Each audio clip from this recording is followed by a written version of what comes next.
I regret getting a double mastectomy because I was brainwashed into believing that I wanted to be a man. Disclaimer, this is not my story time. When I was 15, my parents finally let me have access to Instagram and social media. It was like a whole new world for me. This is when I discovered the world of transitioning kids. To me, it was strange because I only ever thought of myself as a girl, and there was no way I wanted to be a boy. But after 2 years of consuming social media, comparing myself to other girls, their bodies, came to the conclusion that I must want to be a guy. When I started telling my parents about it, they totally freaked out. So they sent me to this really renowned psychiatrist. This psychiatrist was supposed to help me feel like everything was okay, and that I'm in the body that I should be in. But things took a really dark turn. I was depressed, anxious, so the psychiatrist would ask me questions about why I wanted to be a guy. And in answering all of these questions, I realized that I did. But sometimes I would say, but I'm not sure. And then he would say, why aren't you sure? And after months and months of this, I finally came to the absolute conclusion that I did want to be a guy. That's when he suggested a mastectomy, and that most people who want to transition always get a mastectomy. And he referred me over to a plastic surgeon. Go to part 2. Got a double mastectomy because I thought I wanted to be a guy, but now I regret it. Disclaimer, this is not my story time, it's gonna be on Instagram. And after months of treatment with the psychiatrist, he fully convinced me that I did want to be a guy. And he did the most awful thing. He handed me the number to a plastic surgeon who would do it. Put that number in my pocket, and I decided that I would wait until I was 20. This way I could work as much as I could to save money. And I did. I worked 3 jobs and I put away as much as I could in the bank. My parents begged me every single day with tears in their eyes not to do this. They were even willing to commit me. In one of my sessions with the psychiatrist, he even mentioned that my parents might be narcissists for not wanting me to do this and not wanting me to be fully happy. And even when he said that, I did not agree. Finally, I turned 20 and I have the money. I call the plastic surgeon and I say, hey, this is what I want to do. I go into his office. A week later, I am getting operated on.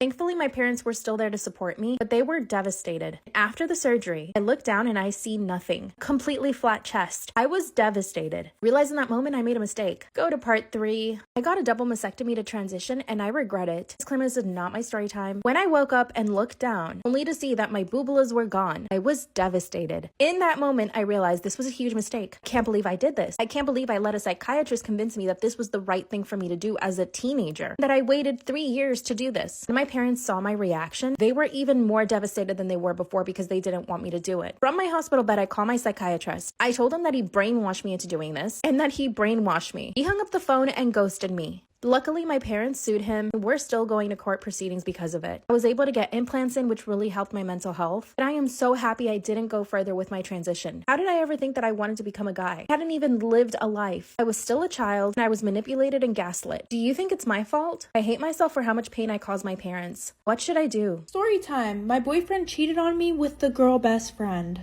So a little background information. I was 17 and a junior in high school, and my boyfriend and I had been dating for a year. But just a little backstory about when we got together. So there were definitely some red flags that I missed, okay? One of them being that he had a girl best friend. And I don't care what y'all have to say if that makes me insecure or what. But coming from someone who has been the girl best friend, I knew this was not good at all. Especially whenever we first started dating and she was still being super friendly with him, meaning she would hold his hand, she would hang on him 24/7. And when I told him I was super uncomfortable with that and I felt like there needed to be some boundaries, he was like, yeah, I told you what it was whenever we got together. So if you don't like that, then just break up with me. Looking back on it now, that was also a red flag because I feel like he was telling me to break up with him so that way he didn't have to break up with me, like for part 2. Part 2 about how my boyfriend cheated on me with the girl best friend. So like I said, she would still hang all over him and he pretty much told me, if you don't like that, then you can leave. Obviously, I did not want to leave because I liked him and he was my boyfriend. So I just kept putting up with it, and eventually, we got 6 months into our relationship. So at that point, I'm thinking maybe I have a little bit more authority, to be like, hey, I don't like the way that she acts around you. You guys can't hang out like that anymore. And they would hang out alone together. He would take her to dinner, which I literally tried telling him that the stuff that they do together is relationship stuff. And he was like, that's not true at all because we did all of this stuff before you and I even got together. So anyways, like I said, 6 months in, I'm like, hey, I don't like the way that you guys are hanging around each other. Once again, he gives me the same excuse. So he pretty much said that he didn't care. And the one night him and I were supposed to hang out, but he canceled on me last minute. And her and I didn't get along, and she never Snapchatted me before, but then I get a Snapchat of her and him making out at his house. My father-in-law is forcing my husband to break up with me. Disclaimer, this is not my story time. It was sent to me on Instagram. This is a 3-part story time and I'm doing a full face of pink makeup today. My husband and I have been married for 2 years. Now, we did get married very, very young. By very young, I mean I was 18 and he was 19. When we started dating in high school, his dad was totally against the relationship. See, my husband was super popular. He played on the football team. All the girls chased him. He also played basketball and was perfect at everything he did. As you can imagine, was extremely strict with him. He was not even allowed to go out on weekends. Me, on the other hand, my parents are pretty much hippies. They let me do whatever I want. We're all very spiritual. My parents have full trust in me. Because of this, I make smart decisions. I actively seek my parents' advice. I even told my parents I lost my virginity when I did. And we had a big conversation about it. It was not dramatic. It was not like, oh, you shouldn't have done that. They just support me in everything I do. Now, my husband's parents are not the same. They tell him not to do a lot of things. They try to control him. So as we were dating in high school, his dad kept telling him to break up with me. He claimed that I was holding him back and that because of me, he spent less time training. Which technically, yes, is true. But at the same time, you cannot stop your son from experiencing human relationships. In fact, he actually broke up with me for 2 weeks. But then we got back together in secret. Everything culminated when he asked me to marry him right after graduation. His parents were absolutely against it. But my parents were all for it. You guessed it, go to part 2.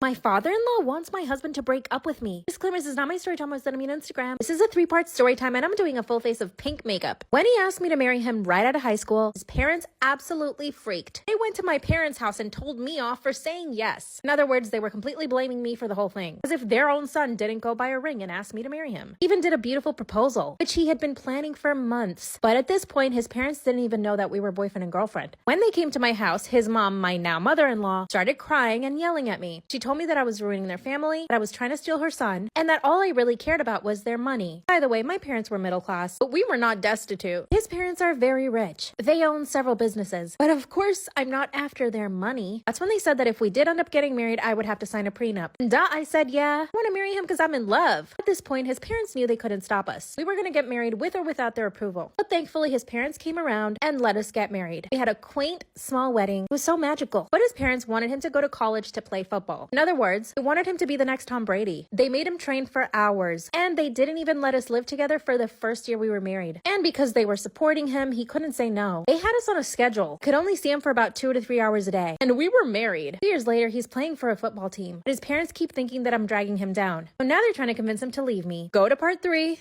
My father-in-law is trying to convince my husband to divorce me. Disclaimer, this is not my story time, and this is the final part of the 3-part story time. I'm doing a full face of pink makeup. After a year of us being married, his parents did not allow us to live together because he needed to focus on football. So obviously, I was living with my parents. I was focusing on my own studies, but his parents did allow us to see each other 2 to 3 hours a day. Now, you might think my husband is a total pushover, but let me explain something. His parents paid for all of his training and his entire college tuition. They gave him the best of everything. He got sports massages every single day. They even installed a cold plunge in their backyard. They also had a full gym setup where he and his teammates would go work out every single day. In their house. Obviously, he did not have time for little old me. After a year of this, I couldn't take anymore. I wanted to be with my husband. So I gave him an ultimatum. That he tell his parents that he and I wanted to live together. That's all I wanted. I was even willing to pay for half of the rent. And he told his parents, they said fine. And they bought us a house. Obviously under my husband's name, not mine. Fast forward another year up until now. I've heard his dad tell him on several occasions that he needs to divorce me. That he could find a much prettier wife once he becomes bigger in the NFL. And I walked in on his mom telling him that maybe I can't even have kids. And that he should have me checked. My parents-in-law hate me. I sometimes feel like I am holding him back. They make us miserable. My parents think I should just walk away from the marriage, but I'm too in love. Should I confront my parents-in-law? Help me think of what I should say to them.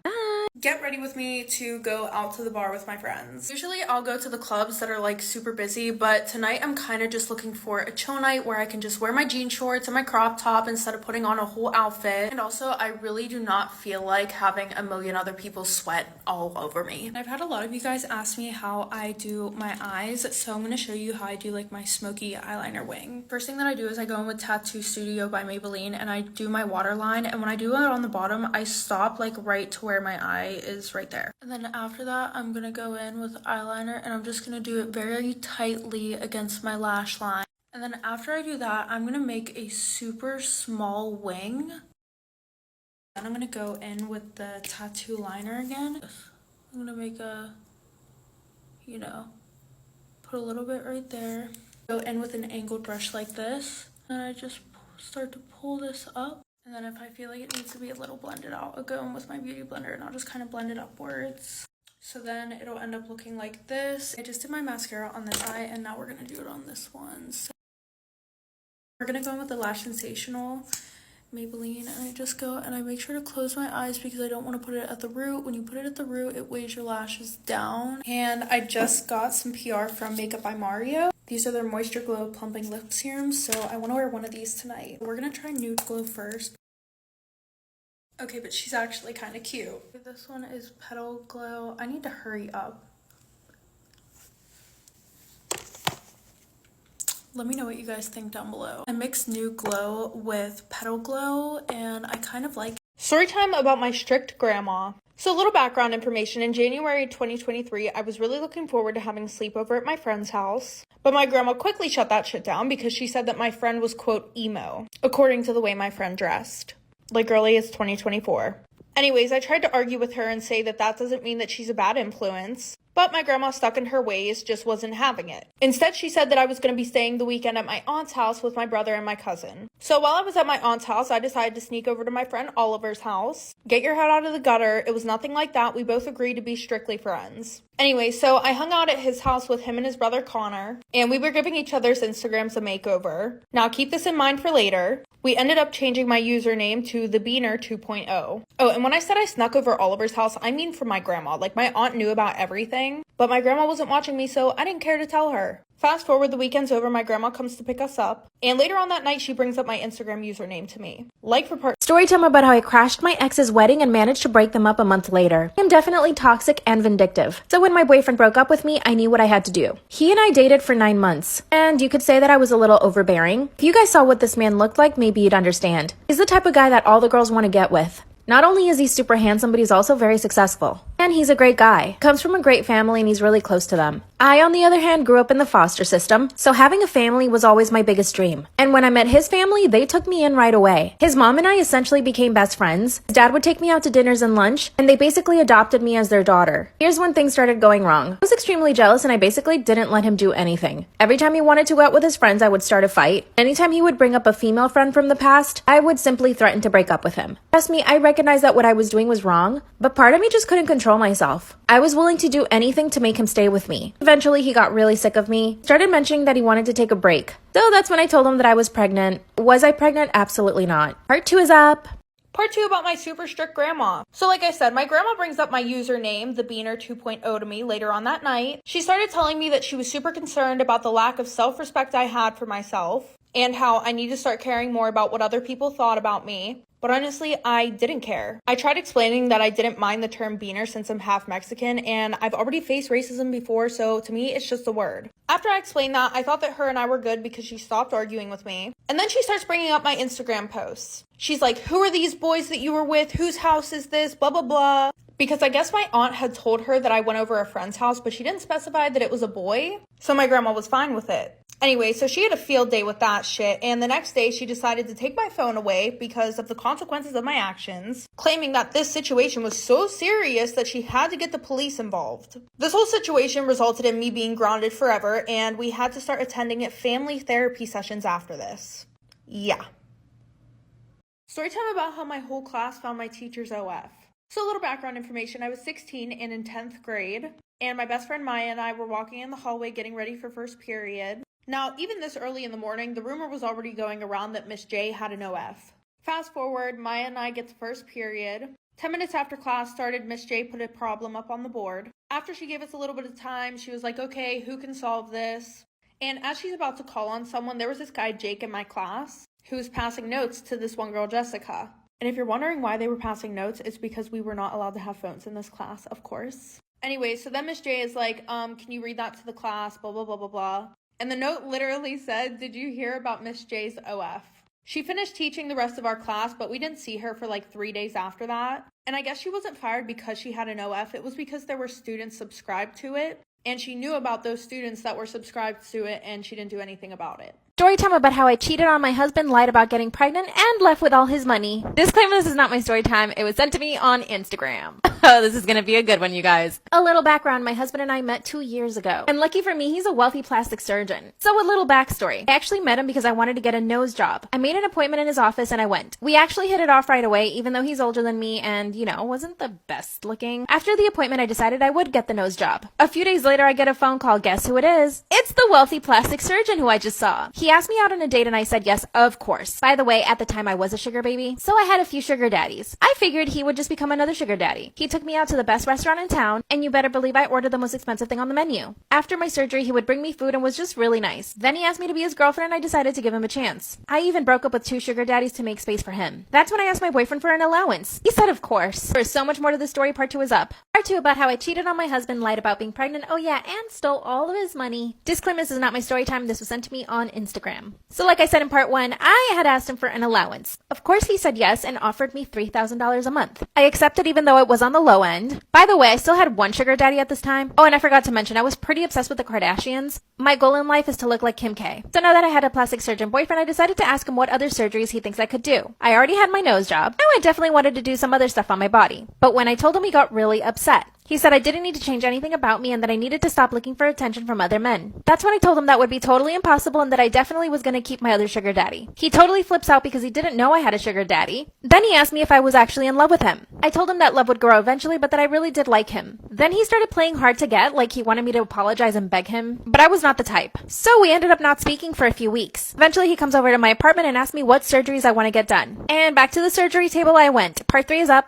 Part 4 about how I cheated on my husband, lied about being pregnant, and stole all of his money. Disclaimer, this is not my story time. It was sent to me on Instagram. So like I said, my sugar daddy was starting to get really annoyed at me because I never spent enough time with him. That's when I broke it to him that I was actually married. He totally flipped out, called me a user, cut me off, and blocked me from everything. So that meant I was not getting money from this sugar daddy at all. It meant I was totally dependent on my husband. Remember I said my husband wanted me to get pregnant? Well, I kept taking the pill because I didn't want to get pregnant. But my husband would ask me every single day how that was going. And I was like, it's going. I even started lying, saying that I was going to go to the baby doctor just to get myself checked, and I really wouldn't. Instead, I would go have lunch and shop. Around this time, an old sugar daddy of mine contacted me, who I still had a crush on. He was like super good looking. He offered me some money and asked me if I wanted to go on a few dates, so of course I said yes. I accepted because I really wanted to just separate myself financially from my husband. I didn't want to be dependent on him all the time. So when my husband was at work, I would go out on dates with this new sugar daddy. The sugar daddy wanted me to go on a trip with him, and I had to say no. He got really upset and started asking questions. Of course, I didn't tell him that I was married, but he started getting really suspicious. He also started to catch feelings really quick. Like he always wanted to be with me. He would text me all the time. And that's when my husband finds a text message from the sugar daddy. I basically denied everything and I told him that I no longer had any sugar daddies, but my husband did not believe me. That's when he calls my sugar daddy from my phone and tells him to leave me alone. And the sugar daddy told him that only I could make that decision. So I basically had to cut off the sugar daddy right in front of my husband. My husband was like really angry at this time. So I was on my best behavior for the next few weeks. But after a few weeks, he was still really angry. So I realized I needed to start taking money out of the account that he gave me. So I started transferring money from his account to my account. And then from my account to another account at a different bank. And guess what? My husband did not notice one bit. He had several other accounts and investments and all this other stuff, so he never really noticed if anything went missing from that one account. After a few months, I had $50,000 in that bank account. I knew it wasn't enough, so I had to start taking more money out. And then a few months after that, I was at $120,000. I knew this was enough to get me a little house somewhere and just like basically live by myself. That's when I devised a whole plan. I would leave the country and buy myself a house. Even started looking for a real estate agent in other countries. But then the poo hit the fan. My husband found my pills and asked me if I was actually trying to get pregnant or not. Once again, I started lying and I told him that of course I wanted to have a baby with him.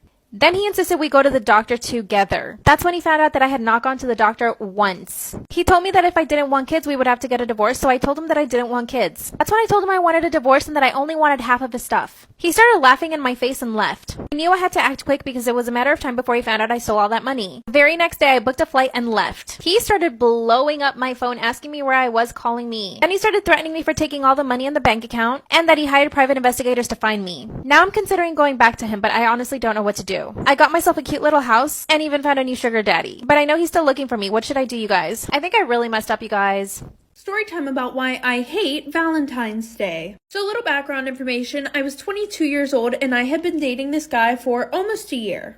And we're gonna call him Jimmy. Most of Jimmy and I's relationship had been long distance because literally after 2 months of us dating, he was offered a job in a different state. And I never worried about him cheating on me or anything like that because he seemed like a really honest and genuine guy. But of course I was wrong because he said that he couldn't do anything for Valentine's Day because he had to work. So I'm sitting there and I'm like, oh, well, I'm just gonna fly to him, so we can spend Valentine's Day together. And it'll be a nice surprise. So a few days before Valentine's Day, I get my plane ticket and I wanted to do something special. So I wore some nice lingerie under a trench coat. Well, fast forward, my plane lands and I get an Uber to his apartment. And when I knock on his door, I hear a woman's voice from inside saying, "Don't worry, I'll get the door." Like for part 2. Part 2 about why I hate Valentine's Day. So like I said, I Uber to his apartment and I knock on the door and I hear some woman from inside say, "Don't worry, babe, I'll get it." So I hurry up and try to tie my coat because I had untied it thinking that my boyfriend was going to open the door. But no, why would my boyfriend open his own door to his own apartment that he lives alone in? So she opens the door and she's like, "Hi, what can I help you with?" And I'm like, "Oh, is this apartment blah, blah, blah?" And she's like, "Yeah." And I'm like, "Oh, well, is Jimmy here?" And she was like, "Yeah." So she calls Jimmy over to the door. I look directly at him and I'm like, "Oh, is this like your friend or something?" And she's like, "Excuse me, I'm his fiance." So I'm looking at him all confused and I start screaming that he's a liar, a cheater. He's like, "Babe, go call the police. I have no idea who this woman is. She sounds crazy." So his fiance walks away and he goes, "I'm sorry, I'll call you later." And then security escorts me off the property. Needless to say, I never talk to him ever again.